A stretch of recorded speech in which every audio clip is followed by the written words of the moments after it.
ሰላማት ክቡራት መምህራንን ወለድን ተማሃሮን ኣብዛ ቪድዮ ብኮምፒውተር ወይ ላፕቶፕ ናብ ዙም ብሬክኣውት ሩም ብኸመይ ንኣቱ ክንርኢ ኢና።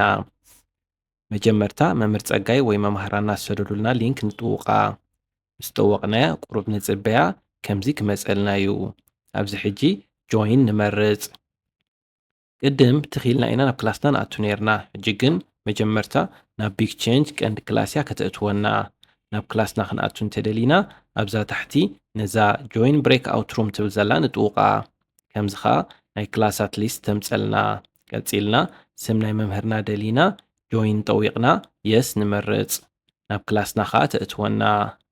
ኣጋጣሚ ብጌጋ ናብዘይ ክላስና እንተኣቲና ከምታ መጀመርያ ዝገበርናያ ናብዛ ብሬክኣውት ሩም ትብል ዘላ ጠዊቕና ትኽክል ስም መምህርና ደሊና ጆይን ጠዊቕና የስ ንመርጽ ናብ ክላስና ኸኣ ንኣቱ። ተማሂርና ወዲና ክንወፅእ እንተደሊና ኸኣ ኣብዛ ታሕቲ ጫፍ ሊቭ ሩም ትብል ዘላ ንጥውቕ። ኣብዚ ሕጂ ክልተ ምርጫ ክትበናያ እንድሕር ናብታ ቀንዲ ክላስ ክንምለስ ደሊና ሊቭ ብሬክኣውት ሩም ንጥውቕ እሞ ናብታ መጀመርያ ክንኣቱ ከለና ዝኣተናያ ክፍሊ ክትመልሰናያ። እንድሕር ጠቕላላ ካብ ዙም ክንወፅእ ደሊና ኸኣ ሊቭ ሚቲን ንመርጽ።